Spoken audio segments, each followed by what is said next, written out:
तो नमस्कार, एक बार फिर से स्वागत है आपका मेरे यूट्यूब चैनल पर और आशा करती हूँ कि आप सब लोग स्वस्थ होंगे।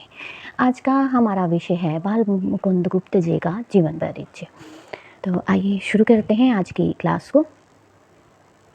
बाल मुकुंद गुप्त जी का जीवन परिचय।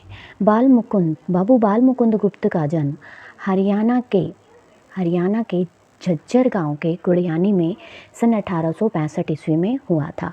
कहाँ हुआ था? झज्जर गांव के गुड़ियानी गांव में। कहाँ पर हुआ था? झज्जर गांव के गुड़ियानी गांव में। इनके पिता का नाम लाला पूरनमल था। क्या था इनके पिता का नाम? लाला पूरनमल। और इनके पितामह यानी कि दादाजी का नाम लाला गोवर्धन दास था। इनका परिवार बक्सी राम वालों के नाम से प्रसिद्ध था। किस नाम से प्रसिद्ध था? बक्सी राम। इनके एक चाचा की युवावस्था में मृत्यु हो जाने के कारण इनका पालन पोषण विधवा चाची के द्वारा किया गया था। इनके चाचा जी की युवावस्था में मृत्यु हो गई थी और इनकी चाची जो थी वो विधवा हो गई थी। उन्हीं के द्वारा इनका पालन पोषण किया गया था। 15 वर्ष की छोटी आयु में इनका विवाह रेवाड़ी के एक प्रतिष्ठित परिवार में अनार देवी, किसके साथ हुआ था इनका विवाह? अनार देवी के साथ। इनके पुत्र पौत्र कलकत्ता में रहकर, कहाँ रहकर? कलकत्ता में रहकर व्यवसाय करते थे। क्या करते थे? व्यवसाय करते थे। गुप्त जी की प्रारंभिक शिक्षा गांव में ही हुई थी। कहाँ हुई थी? गांव में। और गांव कौन सा था इनका? झज्जर का गुड़ियानी गांव। 10 वर्ष की आयु में इन्हें रॉकिन स्कूल में प्रविष्ट कराया गया। इनके स्कूल के मुख्याध्यापक इनकी अध्ययनशील और सहनशील प्रकृति से बहुत ही प्रभावित थे। किस प्रकृति से प्रभावित थे? अध्ययनशील और सहनशील। स्कूल स्तर पर इन्हें पूरे पंजाब का सर्वश्रेष्ठ छात्र घोषित किया गया था। कहाँ का? पूरे पंजाब का।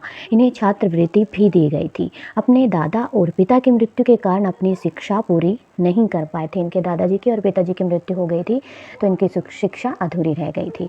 फिर से पढ़ना आरंभ किया था। बाद में इन्होंने फिर से पढ़ना आरंभ किया था और 21 वर्ष की आयु में मिडिल कर सके थे। यानी जब ये 21 वर्ष के थे तब इन्होंने मिडिल की थी। इन्होंने उर्दू भाषा पर विशेष अधिकार प्राप्त किया था। कौन सी भाषा पर? उर्दू भाषा पर। गुप्त जी अपने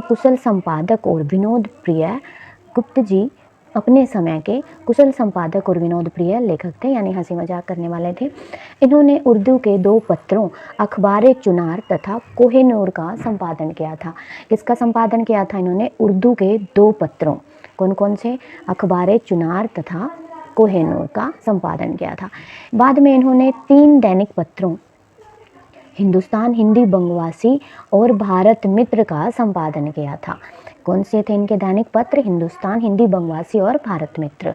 भारत प्रताप तथा भारत मित्र पत्रों से जुड़कर इन्होंने, कौन से? भारत प्रताप तथा भारत मित्र पत्रों से जुड़कर इन्होंने लेखन कार्य में विशेष क्षमता प्राप्त कर ली थी। गुप्त जी का देहावसान 42 वर्ष की अल्पायु में 1907 में हो गया था। कब हो गया था? 1907 में इनका निधन हो गया था। अब जो बाल मुकुंद जी की रचनाएं हैं वो देख लेते हैं। गुप्त जी की रचनाओं के 5 संग्रह अब तक प्रकाशित हुए हैं। शिव शंभू के चिट्ठे, स्फुट कविताएं, गुप्त निबंधावली, चिट्ठे और खत। इन 5 संग्रहों में इनकी अनेक गद्य पद्य रचनाएं प्रकाशित हो चुकी हैं। कितने संग्रह इनके प्रकाशित हो चुके हैं? 5 संग्रह, जिसमें शिव शंभू के चिट्ठे, स्फुट कविताएं, गुप्त निबंधावली, चिट्ठे और खत हैं। इन 5 संग्रहों में क्या क्या है? गद्य और पद्य रचनाएं प्रकाशित हो चुकी हैं। इनके 50-60 महत्वपूर्ण निबंध अभी तक अप्रकाशित हैं, जो प्रकाशित नहीं हुए हैं। फिर है इनका साहित्यिक विशेषताएं। बाल मुकुंद गुप्त भारतीय साहित्य के एक महत्वपूर्ण और प्रतिभाशाली कवि थे और उनकी साहित्यिक विशेषताएं उनके लेखन को अनूठा बनाती थी। प्रथम भाषा में लिखने के कारण उनकी रचनाएं अपने समृद्ध भाषा और अलंकारिक शैली के लिए प्रसिद्ध थी। उनकी कविताओं में राष्ट्रीय एकता और स्वाधीनता के प्रति गहरा विश्वास प्रकट होता था।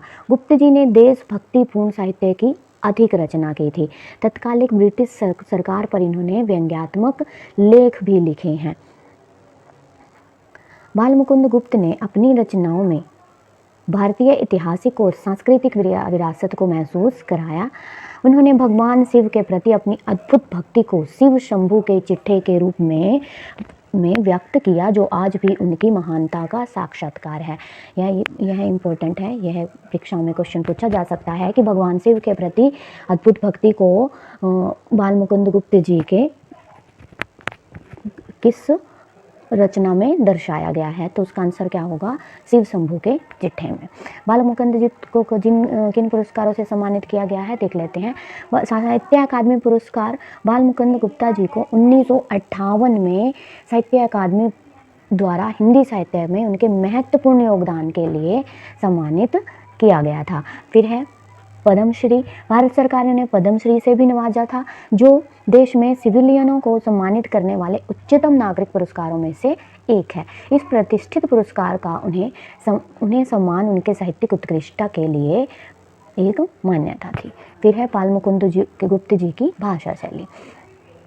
विदाई संभाषण, बालमुकुंद गुप्त जी का जो एनसीईआरटी में हमारा पाठ है उसका नाम है विदाई संभाषण, जो कि एक व्यंग्यात्मक लेख है। पाठ में इनकी भाषा शैली एक गंभीर रूप से दर्शन होते हैं, यानी विदाई संभाषण में भाषा में गंभीरता साफ स्पष्ट देखी जा सकती है। जैसे यहाँ की प्रजा वह प्रजा है जो अपने दुख कष्टों की अपेक्षा परिणाम का अधिक ध्यान रखती है। वह जानती है कि संसार में सब चीज़ों का अंत है, दुख का समय भी एक दिन निकल जाएगा। इसी से सब दुखों को झेलकर पराधीनता सहकर भी वह जीती है। व्यंग्य तो गुप्त जी की भाषा में अनेक स्थान पर आया है। लॉर्ड कर्जन पर व्यंग्य करते हुए वे लिखते हैं, आपका पद छूट गया तथापि आपका पीछा नहीं छूटा है। यानी आप अपने पद से तो आपने मुक्ति पा ली, या पर आपका पीछा अभी तक नहीं छूटा है। एक अदना क्लर्क जिसे नौकरी छोड़ने के लिए 1 महीने का नोटिस मिल गया हो, नोटिस की अवधि बड़ी घृणा से काटता है। आपको इस समय अपने पद पर रहना कहाँ तक पसंद है, यह आप ही जानते होंगे। यह किसके बारे में बालमुकुंद गुप्त जी ने लाइन्स बोली हैं, ये बोली हैं लॉर्ड कर्जन के बारे में। इसके अतिरिक्त गुप्त जी का वाक्य विन्यास भी अत्यंत प्रभावशाली है। इस प्रकार गुप्त जी की भाषा में तत्सम, तद्भव तथा विदेशी शब्दों का एक विषयानुकूल सार्थक प्रयोग हुआ है।